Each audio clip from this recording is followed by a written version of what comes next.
BagFuel, baby.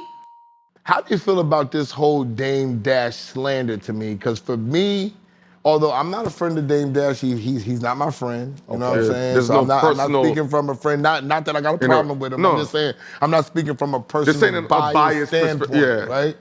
I think it's a lot of slander around Dame because we look at people that lose money, we look at them differently. I filed bankruptcy, so I can't look at nobody differently. I didn't have Dame Dash money, but the money I had was better than everybody else around me. I filed for bankruptcy. I made financial mistakes too. I just feel like that no matter what you did, no matter what you contributed to this culture or any other culture, they just tend to forget and then look at you differently, like a crab or something. Man, I feel so sorry for Dame, bro.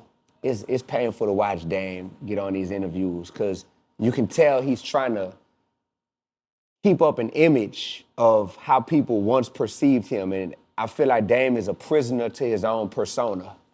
We go through different seasons in life. You got Michael Jordan on the Chicago Bulls. You got Michael Jordan with the Washington Wizards. You got Michael Jordan as an exec and no longer in the league. It's okay to go through those different seasons gracefully, right? Man, I just feel a lot of anxiety from Dame. I feel like it's a lot of defensiveness to where, like, we too grown to be trying to ask. The last part of the interview I saw today, he was asking Charlamagne, whose house is bigger, mine or yours? Who has a better view?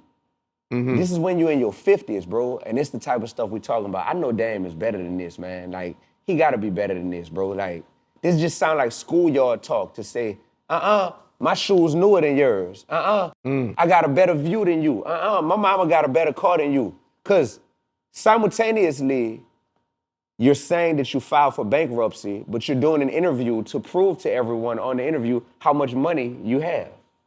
Make it make sense to me, brother. It don't make sense, so you can't make it make sense. It doesn't make sense. It's just coming from a place of, man, I gotta protect the image that people know me as, and it's just, feel bad, man.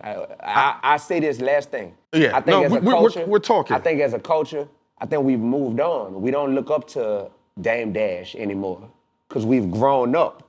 And now that we've grown up, we see that humility is actually gangster. You feel me? Being humble, being respectful, that's actually the flex. The flex isn't talking bad about people. The flex isn't bragging on a whole bunch of material possessions. When I was a kid, that was the flex. That's what we were looking up to. For all of us, that was the flex. But we've grown, man. So we would like to see the people we once looked up to grow as well in those type of ways. And when they haven't grown, it becomes blatantly obvious. Is it entertaining? Of course. Oh, we pressing repeat all day. I'm not gonna front. People run into the comment section. I mean, listen, Dame Dash's attributes is everything America has had an issue with when it comes to the black man. Pride, ego, confidence, bravado, finance, intelligence. So, of course, Dame Dash has gone through his turbulence, and he still wants to give the image of a strong black man from his purview. Now, people might not look at it because he's not as humble as they want him to be, but I think he feels like if he takes it down a peg, this is all me from observation, I don't know this to be a fact, that now it could be looked at as in totality as all the black men. I think that's how he looks at it as a representation. To give you a story, one of these basketball players we know, we're not gonna say his name, just got into the Hall of Fame. But then another player of a lesser standard got in, and he just said it watered down his accomplishment. So I think Dame, when he does what he does, aside from himself, he feels like a representation of black men being strong, because any other time, if they think we're not alert or aware, that's when the spin happens behind the scene. That's my perspective. I have no bias towards Dame. This ain't a biased I just think perspective. he's being slandered. And when some people come out the corner... Why you think that, though, S? Because of Jay-Z. Jay-Z is the bigger factor. And you know what? You're right. I'm on Jay-Z's side. I'm on Jay-Z's side, is what everybody's saying. Why? That's what everybody's saying. Because he's the more popular dude, He's the bigger more powerful. entity. If I can't get nothing from Jay-Z, this is all about value. This is what I teach inside my school. I taught this last week. I said, you know what your value is? How much somebody can make off of you. What they can get from you. Can I get anything from Dee-1? When Dee-1 was less popular, and knew less people, am I gonna be in tune with D1? No. But D1, see, I will speak out against D1. I'm gonna speak out, fuck D1. Yo, you talking that stupid shit? Fuck all that D1. But as D1 gets stronger, there's gonna be people that's gonna say, what you mean fuck D1? I live like how D1 living. So now is it gonna be popular to come out against D1 as it was before? I don't want to bring this up, but when we went through what we went through, because we had less popularity, everybody put us They against took the wall. sides. Yeah. Okay, and y'all were seen as the underdog. Yeah. No, we were seen as the bad guys. The bad guy, the underdog too. Yes. They have more followers. Yes. They have more leverage. If I go to Popularity. their show, I'm gonna get more hits. None of it was technically true. We Yeah. might have had less followers, but you could get almost the same amount of hits off of what we was doing. But I'm not gonna go with them Popularity because I is don't. tough. Their value isn't high. Yes. The same people that was not going with us. Yo, we knew y'all was gonna take it. We knew Yup. it. We knew Yeah, it. yeah, yeah. Oh my God, we when had we saw faith the in you, flavor bro. that you bought from the other show, we knew it was only a matter of Yeah, time. yeah. Not knowing, I remember your DMs. Same people. Yeah. The same people. So same thing, Dame. That's a great perspective. As Jay-Z is ascending, building a casino, is it favorable to go and stand next to Yo, Dame Dash? Biggs fucks with Ho. Biggs is with Rock Nation. The only person that's not with Rock Nation is Dame Dash. Fact. Lenny S is with Rock Nation. The only people that's not with Rock Nation is, yo, when me and Dame is splitting, where you going?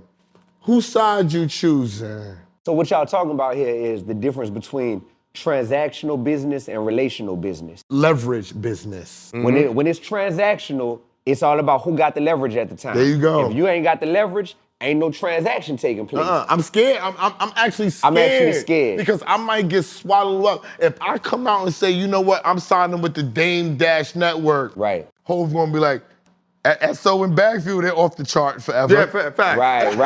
Wait, hold on. Yeah. They off the chart forever. Who else don't fuck with Dame? Oh, this is off the chart forever. Off the chart. And you could just be saying, I just did it. It was a good business. You should have chose better. Chose better. So if you engage in the game of transactional business, you'll never have true freedom because you're always a slave to who has the most leverage Yes. at the time. But I mean, always. But what your goal is to get in there and create your own leverage. So That's what you're most not people victim to don't that. do. It's like when you go to a job, right? You could build the houses, but you're gonna work for his company first to learn how to build the houses, right? Now I could stay building the houses for him for the rest of my life. Or I could say, yo, I'm gonna take all of this and put my stuff together, and I'm gonna give a Hynaken, and I'm gonna make him the land bank dude. You're gonna buy all the land. That's how you're gonna get paid. I'm gonna build the house now.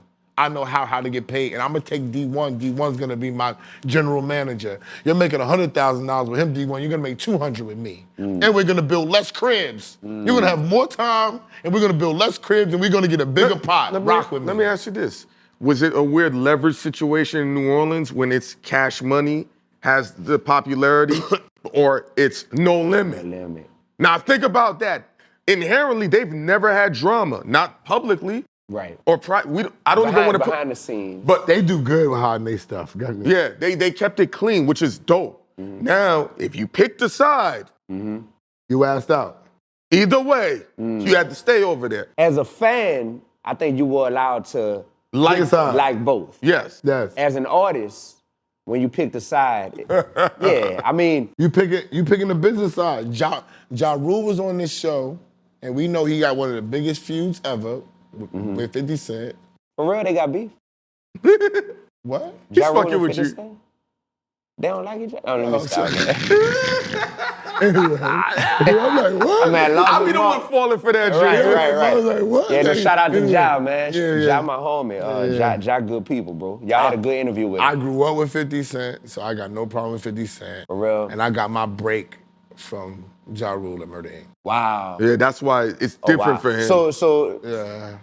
I like that because it seems like you have experience being like, dang, I'm technically on both sides, but I'm No. not being disloyal It to put either me one. on no side. There you go. Being on No. both sides put you on It no put- sides. Yes. Yeah. You can't be. No, I've never gotten a check from Murder Inc. Okay. I've never gotten a check from G-Unit except for the residuals that Rockwilder got. Okay. That's it. And you manage Rockwilder. Yeah. So I never. So nah, you can't. When you in the middle, it's only been one guy that's been able to maintain a relationship with the Murder Inc. side and the G-Unit side, and that's been Bimmy. I'm gonna tell y'all this. What's up, Dee-1? Neutrality inside of hip hop. When people want to remain neutral for the sake of, hey, I'm good with both sides, so it's all good. The thing is, I think sometimes people gotta be brave enough to say, man, the fact that I'm cool with both sides is a blessing. Let me try to play a role in like maybe stopping that feud or that beef that exists. You feel me? And I think that's the most dangerous thing you can do. You think that's dangerous? I think it's brave. No, you're not wrong. I would be the one to do that, but I've done it so much, I put myself in harm's way. Brave, you have to I mean, be. that's what leaders do. You want to know something? I'm going to Can't say what he said. He said it was brave, right? You Yeah. know what you got to be brave to do, something that's dangerous. Yo, let me show you how dangerous this is. Exactly. So his shit is dangerous. So you say you don't consider tell you dangerous, you something. consider it brave. Yo, Yeah, real it is shit. brave because I don't wanna it's say dangerous. this on What I do camera. is brave. I go against the culture And it's glorifying all this. dangerous, But listen to this. Exactly. Okay, go ahead. This is not my story to tell. It's been out here. But him and Math never could see eye to eye, right? The only time they ever saw eye to eye is when they were both about to fight and I stopped the fight. And in that brief moment, they both looked at me and said, don't fucking touch me. They both was like, why'd you stop me? That's the only time. And that was the most dangerous thing I ever did, to stop both gentlemen. Yeah. You need to be saluted for that because we don't have enough of that. Even as I said that, shout out to my brother. The cameraman was like, nah, D, you tripping, dog. You can't be trying to. You're not wrong. I want to bring the peace, but Bro. that shit is dangerous. Bro, we need more of that in hip hop, bro, because you know what? The beef brings money. So All people, day. So people like, all right, we want it to be beef, we just don't want it to be bullets. You know what I mean? That's where we are in Ooh, that's hip-hop. a slogan. We want beef, but we don't want bullets because the beef brings money. Too many people got that mentality. The beef also brings a culture that is built on ignorance and dysfunction. To where it's like, dang, like what other culture is built on, man? These people haven't gotten along for 25 years straight. That ain't cool, man. And to the Dame Dash point, like, I got love for Dame, but I just see that a shift is happening, bro.